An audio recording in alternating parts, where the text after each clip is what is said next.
ರಾಜ್ಯದಲ್ಲಿ ಗ್ಯಾರಂಟಿ ಯೋಜನೆಗಳಿಗೆ ಸರ್ಕಾರ ಸುಮಾರು 50ರಿಂದ 60 ಸಾವಿರ ಕೋಟಿ ಹಣವನ್ನು ಖರ್ಚು ಮಾಡ್ತಾ ಇರತಕ್ಕಂಥದ್ದು. ಅಂದರೆ ಎಲ್ಲ ವಿಚಾರವಾಗಿ ಧಾರಾಳವಾಗಿರ್ತಕ್ಕಂಥ ಸರ್ಕಾರ ಸರ್ಕಾರಿ ಶಾಲೆಗಳ ವಿಚಾರಕ್ಕೆ ಬಂದಾಗ ಯಾಕೆ ಈ ರೀತಿಯಾಗಿ ಮಾಡುತ್ತೆ ಅನ್ನೋದು ಎಲ್ಲರ ಪ್ರಶ್ನೆ ಆಗಿರ್ತಕ್ಕಂಥದ್ದು. ಯಾಕಂದರೆ ಬಳ್ಳಾರಿಯಲ್ಲಿ ಸುಮಾರು 100ಕ್ಕೂ ಹೆಚ್ಚು ಶಾಲೆಗಳಲ್ಲಿ ವಿದ್ಯುತ್ ಬಿಲ್ ಬಾಕಿ ಇದೆ. ಅಂತಹ ಶಾಲೆಗಳಿಗೆ ಈಗ ಕೆಲವು ಶಾಲೆಗಳಿಗೆ ನೋಟಿಸನ್ನು ಕೊಟ್ಟರೆ, ಕೆಲವು ಶಾಲೆಗಳಲ್ಲಿ ಸಂಪೂರ್ಣವಾಗಿ ವಿದ್ಯುತ್ತನ್ನು ಕಡಿತಗೊಳಿಸಿರ್ತಕ್ಕಂಥದ್ದು. ಅಂದರೆ ಜೆಸ್ಕಾಂನಿಂದ ಶಾಲೆಗಳಿಗೆ ನೇರವಾಗಿ ನೋಟಿಸನ್ನು ಕೊಡೋದರ ಜೊತೆಗೆ ವಿದ್ಯುತ್ತನ್ನು ಕಟ್ ಮಾಡಿದ್ದಾರೆ. ಈ ದೃಶ್ಯದಲ್ಲಿ ನೀವು ನೋಡ್ಬೋದು. ನಾನೀಗ ಬಳ್ಳಾರಿ ನಗರದ ಶಾಸ್ತ್ರಿ ನಗರದಲ್ಲಿರ್ತಕ್ಕಂಥ ಸರ್ಕಾರಿ ಶಾಲೆಯಲ್ಲಿದ್ದಾನೆ. ಈ ಒಂದು ಶಾಲೆ 1ರಿಂದ 8ನೇ ತರಗತಿಯವರೆಗೂ ಶಾಲೆ ಇರ್ತಕ್ಕಂಥದ್ದು. ಸುಮಾರು 108ಕ್ಕೂ ಹೆಚ್ಚು ಮಕ್ಕಳು ಈ ಒಂದು ಶಾಲೆಯಲ್ಲಿ ಓದ್ತಾ ಇದ್ದಾವೆ. ಸುಮಾರು 8 ಕೊಠಡಿಗಳು ಈ ಒಂದು ಶಾಲೆಯಲ್ಲಿವೆ. ಆದರೆ ಈ ಒಂದು ಶಾಲೆಯ ಅಂದರೆ ಬಾಕಿ ಬಿಲ್ ಏನಿದೆ 28,000 ರೂಪಾಯಿ ಇದೆ. ನೋಟಿಸನ್ನು ಕೂಡ ನೀವು ಗಮನಿಸ್ಬೋದು.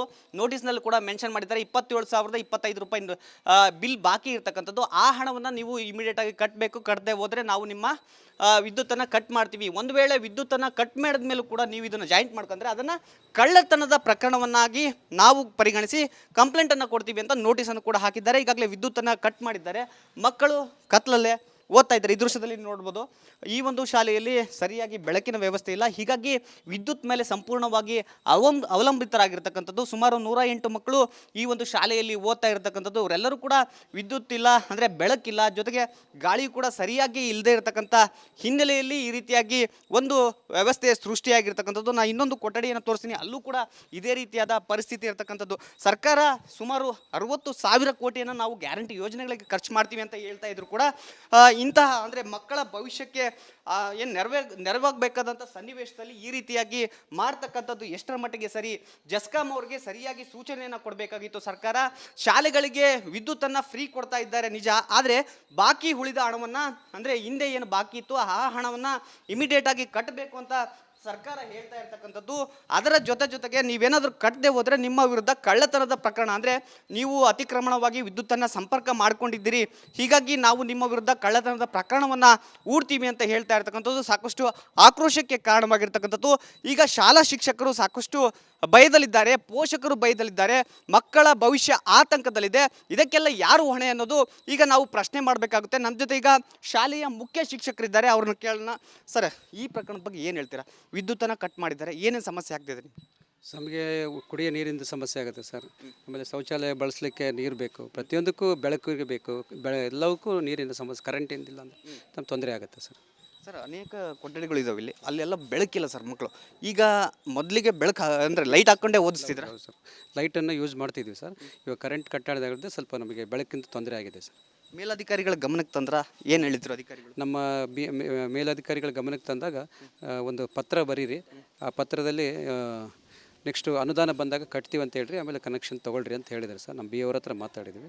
ಸರ್, ಈಗ ಈ ವಿದ್ಯುತ್ ಕಟ್ ಮಾಡೋದಕ್ಕಿಂತ ಮುಂಚೆ, ಅಂದರೆ ಈಗ ನೋಟಿಸ್ ಕೊಟ್ಟು ವಿದ್ಯುತ್ತನ್ನು ಕಟ್ ಮಾಡಿದ್ದಾರೆ, ಇದಕ್ಕಿಂತ ಮುಂಚೆ ಏನಾದರೂ ನಿಮಗೆ ನೋಟಿಸ್ ಕೊಟ್ಟಿದ್ದಾರೆ? ಅಂದರೆ ಒಂದು ವಾರದ ಕೆಳಗೆ ಅಥವಾ 6 ದಿನದ ಕೆಳಗೆ ಅಥವಾ 1 ತಿಂಗಳ ಕೆಳಗೆ ಈ ಥರ ಕೊಟ್ಟಿದ್ದಾರೆ ನೋಟಿಸ್? ನೋಟಿಸ್ ಏನು ಕೊಟ್ಟಿಲ್ಲ ಸರ್. ಅವರು ಬಿಲ್ ಕಲೆಕ್ಟ್ ಮಾಡೋರು ಈ ಥರ ಅಮೌಂಟ್ ಇದೆ ಅಂತ ಹೇಳ್ತಿದ್ರು ಸರ್ ನಮಗೆ, ಅಷ್ಟೇ ಈ ಥರ. ಸರ್, ಈಗ 27,000 ರೂಪಾಯಿ 20 ರೂಪಾಯಿ 25 ರೂಪಾಯಿ ಬ್ಯಾಲೆನ್ಸ್ ಇದೆ, ಹಿಂದೆ ಯಾಕೆ ಕಟ್ಟೋಕ್ಕಾಗಿಲ್ಲ ಸರ್ ನಿಮಗೆ? ಸರ್, ಅದೇ ನಮ್ಮ ಶಾಲಾ ಅಧ್ಯಕ್ಷರು ಇರ್ತಾರಲ್ಲ ಸರ್, ಅವರು ನಾವು ಕಟ್ತೀವಿ ಅಂತ ಹೇಳ್ಬಿಟ್ಟು ಒಂದು ರೆಗ್ಯುಲೇಷನ್ ಪಾಸ್ ಮಾಡಿದ್ವಿ ಸರ್. ಬೇರೆ ಅದು ಅನುದಾನವನ್ನು ಬೇರೆದಕ್ಕೆ ಉಪಯೋಗ ಮಾಡ್ಕೊಂಡ್ವಿ ಸರ್. ಈ ಕೊಠಡಿ ರಿಪೇರಿಗೆ ಆಮೇಲೆ ಶೀಟ್ ಹಾಕಲಿಕ್ಕೆ ಬಳಸ್ಕೊಂಡ್ವಿ ಸರ್. ಹಿಂಗಾಗಿ ಆ ಅಮೌಂಟನ್ನು ಕಟ್ಲಿಕ್ಕೆ ಆಗಲಿಲ್ಲ ಸರ್ ನಮಗೆ. ಇದಿಷ್ಟು ಶಾಲಾ ಶಿಕ್ಷಕರ ಮಾತು. ಅಂದರೆ ಇಲ್ಲಿ ಅವರು ಸ್ಪಷ್ಟವಾಗಿ ಹೇಳ್ತಿದ್ದಾರೆ, ಮೊದಲು ನಾವು ಸಂಪೂರ್ಣವಾಗಿ ವಿದ್ಯುತ್ ಮೇಲೆ ಅವಲಂಬಿತರಾಗಿರ್ತಕ್ಕಂಥದ್ದು. ಮೊದಲು ಯಾಕೆ, ಈಗಲೂ ಕೂಡ ನಮಗೆ ವಿದ್ಯುತ್ ಬೇಕೇ ಬೇಕು. ಕುಡಿಯೋ ನೀರಿಂದು ಕೂಡ ನಮಗೆ ಸಮಸ್ಯೆ ಆಗುತ್ತೆ ಕರೆಂಟ್ ಇಲ್ಲದೆ ಹೋದರೆ. ಈಗ ಏಕಾಏಕಿಗೆ ಕಟ್ ಮಾಡಿರ್ತಕ್ಕಂಥದ್ದು ನಿಜಕ್ಕೂ ನಮಗೆ ಬೇಸರ ಆಗಿದೆ. ಈ ಬಗ್ಗೆ ಸರ್ಕಾರ ಗಂಭೀರವಾಗಿ ಪರಿಗಣಿಸಬೇಕು. ಅಷ್ಟೇ ಅಲ್ಲದೆ ಇವರು ಹೇಳ್ತಾ ಇದ್ದಾರೆ, ಬಾಕಿ ಹಣವನ್ನು ಯಾಕೆ ಕಟ್ಟೋಕ್ಕಾಗಿಲ್ಲ ಅಂದರೆ ಅವರಿಗೆ ವಿದ್ಯುತ್ ಅಂದರೆ ಬಿಲ್ ಕಟ್ಟೋದಕ್ಕಾಗಿ ವಿಶೇಷವಾಗಿ ಯಾವುದೇ ರೀತಿಯ ಅನುದಾನ ಬಂದಿಲ್ಲ. ಶಾಲೆಯಲ್ಲಿರ್ತಕ್ಕಂಥ ಶಾಲಾ ಅನುದಾನವನ್ನೇ ಬಳಸ್ಕೊಳ್ಬೇಕು. ಆದರೆ ಆ ಅನುದಾನ ಕೂಡ ಏನು ಕೊರತೆ ಆಗಿರ್ತಕ್ಕಂಥ ಹಿನ್ನೆಲೆಯಲ್ಲಿ ನಾವು ಬ್ಯಾಲೆನ್ಸ್ ಹಣವನ್ನು ಕಟ್ಟೋದಕ್ಕಾಗಿಲ್ಲ, ಮೇಲಧಿಕಾರಿಗಳ ಗಮನಕ್ಕೆ ತಂದಿದ್ದೀವಿ ಅಂತ ಹೇಳ್ತಿದ್ದಾರೆ. ಆದರೆ ಸರ್ಕಾರ ಮಾತ್ರ ಈ ವಿಚಾರವನ್ನು ಗಂಭೀರವಾಗಿ ಪರಿಗಣಿಸಬೇಕು ಅಂತ ರಿಪಬ್ಲಿಕ್ ಕನ್ನಡ ಒತ್ತಾಯ ಮಾಡುತ್ತೆ. ಯಾಕಂದರೆ ಮಕ್ಕಳ ಭವಿಷ್ಯದ ಜೊತೆಗೆ ಯಾರೇ ಕೂಡ ಆಟವನ್ನು ಆಡಬಾರ್ದು. ಎಂತೆಂಥ ಯೋಜನೆಗಳಿದ್ದರೂ ಕೂಡ ಅದು ಯಾವುದು ಕೂಡ ಅಷ್ಟರ ಮಟ್ಟಿಗೆ ಎಫೆಕ್ಟಿವ್ ಆಗಲ್ಲ. ಆದರೆ ಮಕ್ಕಳ ವಿದ್ಯಾಭ್ಯಾಸಕ್ಕೆ ಬೇಕಾದಂಥ ಪೂರಕ ವಾತಾವರಣವನ್ನು ಸರ್ಕಾರ ಪುಷ್ಟಿ ಮಾಡಬೇಕು. ಈಗಾಗಲೇ ರಾಜ್ಯದಲ್ಲಿ ಏನು ಸರ್ಕಾರಿ ಶಾಲೆಗಳು ಅಧೋಗತಿಗೆ ತಲುಪಿರ್ತಕ್ಕಂಥದ್ದು. ಅಂಥ ಸಂದರ್ಭದಲ್ಲಿ ಈ ರೀತಿಯಾಗಿ ವಿದ್ಯುತ್ತನ್ನು ಕಟ್ ಮಾಡಿದರೆ ಮತ್ತಷ್ಟು ಎಫೆಕ್ಟ್ ಬೀಳೋದಂತೂ ಪಕ್ಕ. ಹೀಗಾಗಿ ಸರ್ಕಾರ ಗಂಭೀರವಾಗಿ ಪರಿಗಣಿಸಬೇಕು. ಶಿಕ್ಷಣ ಸಚಿವರು ನಿಜಕ್ಕೂ ಬಳ್ಳಾರಿಗೆ ವಿಸಿಟ್ ಮಾಡಬೇಕು. ಇದು ಯಾಕಂದರೆ ಕೇವಲ ಒಂದೇ ಒಂದು ಶಾಲೆಯ ಪರಿಸ್ಥಿತಿ ಅಲ್ಲ, ಬಳ್ಳಾರಿಯಲ್ಲಿ ಸುಮಾರು 100ಕ್ಕೂ ಹೆಚ್ಚು ಸರ್ಕಾರಿ ಶಾಲೆಗಳಲ್ಲಿ ಈ ರೀತಿಯಾದ ಸನ್ನಿವೇಶ ನಿರ್ಮಾಣವಾಗಿರ್ತಕ್ಕಂಥದ್ದು. ಹೀಗಾಗಿ ರಿಪಬ್ಲಿಕ್ ಕನ್ನಡ ಇಂತಹ ಶಾಲೆಗಳಿಗೆ ಏನು ವಿದ್ಯುತ್ ಬರೋವರೆಗೂ ಕೂಡ, ಅಂದರೆ ಮತ್ತೆ ಇಲ್ಲಿ ವಿದ್ಯುತ್ ಬರಬೇಕು, ಬೆಳಕು ಬರಬೇಕು, ನೀರು ಬರಬೇಕು, ಇದೆಲ್ಲ ಬರೋವರೆಗೂ ಕೂಡ ರಿಪಬ್ಲಿಕ್ ಕನ್ನಡ ನಿರಂತರವಾಗಿ ಈ ಒಂದು ವರದಿಯನ್ನು ಫಾಲೋ ಅಪ್ ಮಾಡುತ್ತೆ. ಕ್ಯಾಮ್ರಾ ಪರ್ಸನ್ ಸಿದ್ದು ಜೊತೆ ರೇಣುಕಾ ರಾಧ್ಯ, ರಿಪಬ್ಲಿಕ್ ಕನ್ನಡ, ಬಳ್ಳಾರಿ. ರಾಜ್ಯದಲ್ಲಿ ಗ್ಯಾರಂಟಿ ಯೋಜನೆಗಳಿಗೆ ಸರ್ಕಾರ ಸುಮಾರು 50ರಿಂದ 60 ಸಾವಿರ ಕೋಟಿ ಹಣವನ್ನು ಖರ್ಚು ಮಾಡ್ತಾ ಇರತಕ್ಕಂಥದ್ದು. ಅಂದರೆ ಎಲ್ಲ ವಿಚಾರವಾಗಿ ಧಾರಾಳವಾಗಿರ್ತಕ್ಕಂಥ ಸರ್ಕಾರ ಸರ್ಕಾರಿ ಶಾಲೆಗಳ ವಿಚಾರಕ್ಕೆ ಬಂದಾಗ ಯಾಕೆ ಈ ರೀತಿಯಾಗಿ ಮಾಡುತ್ತೆ ಅನ್ನೋದು ಎಲ್ಲರ ಪ್ರಶ್ನೆ ಆಗಿರ್ತಕ್ಕಂಥದ್ದು.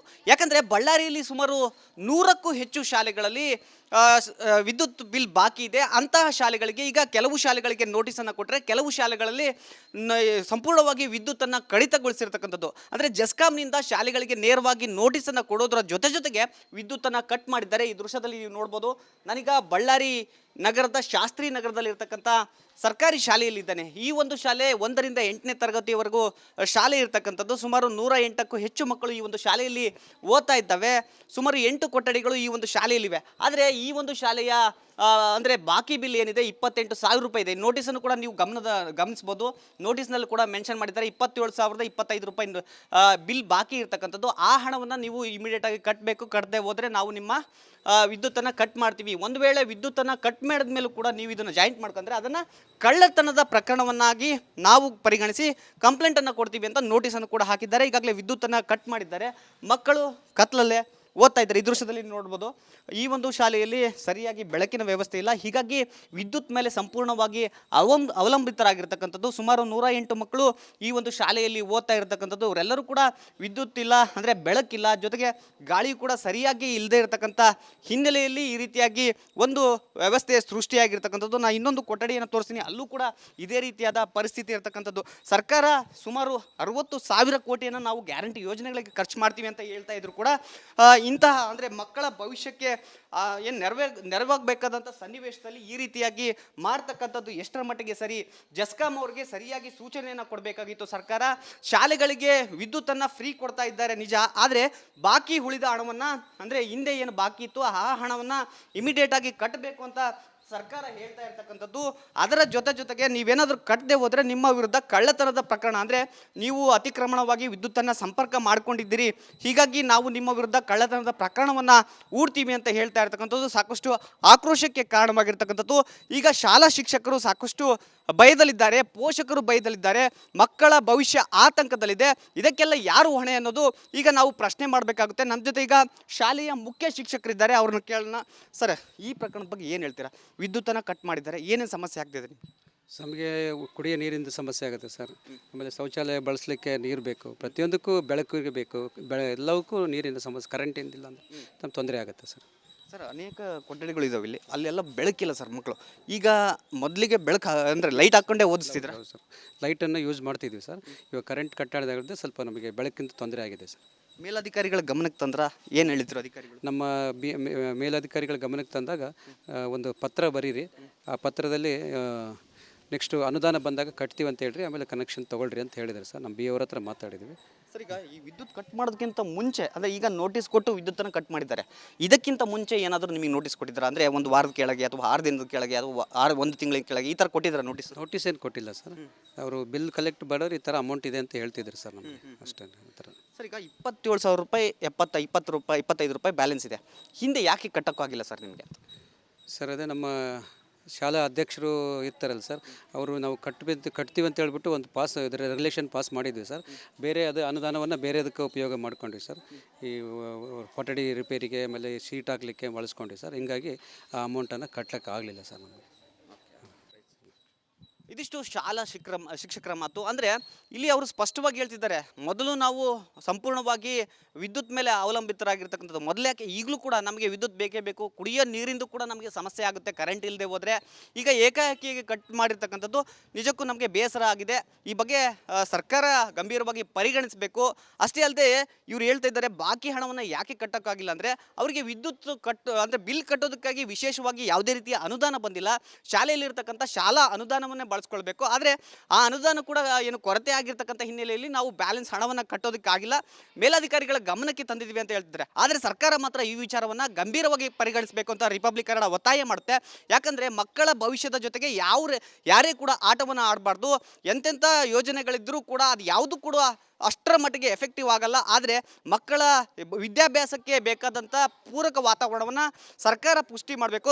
ಈಗಾಗಲೇ ರಾಜ್ಯದಲ್ಲಿ ಏನು ಸರ್ಕಾರಿ ಶಾಲೆಗಳು ಅಧೋಗತಿಗೆ ತಲುಪಿರ್ತಕ್ಕಂಥದ್ದು. ಅಂಥ ಸಂದರ್ಭದಲ್ಲಿ ಈ ರೀತಿಯಾಗಿ ವಿದ್ಯುತ್ತನ್ನು ಕಟ್ ಮಾಡಿದರೆ ಮತ್ತಷ್ಟು ಎಫೆಕ್ಟ್ ಬೀಳೋದಂತೂ ಪಕ್ಕ. ಹೀಗಾಗಿ ಸರ್ಕಾರ ಗಂಭೀರವಾಗಿ ಪರಿಗಣಿಸಬೇಕು. ಶಿಕ್ಷಣ ಸಚಿವರು ನಿಜಕ್ಕೂ ಬಳ್ಳಾರಿಗೆ ವಿಸಿಟ್ ಮಾಡಬೇಕು. ಇದು ಯಾಕಂದರೆ ಕೇವಲ ಒಂದೇ ಒಂದು ಶಾಲೆಯ ಪರಿಸ್ಥಿತಿ ಅಲ್ಲ, ಬಳ್ಳಾರಿಯಲ್ಲಿ ಸುಮಾರು 100ಕ್ಕೂ ಹೆಚ್ಚು ಸರ್ಕಾರಿ ಶಾಲೆಗಳಲ್ಲಿ ಈ ರೀತಿಯಾದ ಸನ್ನಿವೇಶ ನಿರ್ಮಾಣವಾಗಿರ್ತಕ್ಕಂಥದ್ದು. ಹೀಗಾಗಿ ರಿಪಬ್ಲಿಕ್ ಕನ್ನಡ ಇಂತಹ ಶಾಲೆಗಳಿಗೆ ಏನು ವಿದ್ಯುತ್ ಬರೋವರೆಗೂ ಕೂಡ, ಅಂದರೆ ಮತ್ತೆ ಇಲ್ಲಿ ವಿದ್ಯುತ್ ಬರಬೇಕು, ಬೆಳಕು ಬರಬೇಕು, ನೀರು ಬರಬೇಕು, ಇದೆಲ್ಲ ಬರೋವರೆಗೂ ಕೂಡ ರಿಪಬ್ಲಿಕ್ ಕನ್ನಡ ನಿರಂತರವಾಗಿ ಈ ಒಂದು ವರದಿಯನ್ನು ಫಾಲೋ ಅಪ್ ಮಾಡುತ್ತೆ. ಕ್ಯಾಮ್ರಾ ಪರ್ಸನ್ ಸಿದ್ದು ಜೊತೆ ರೇಣುಕಾ ರಾಧ್ಯ, ರಿಪಬ್ಲಿಕ್ ಕನ್ನಡ, ಬಳ್ಳಾರಿ.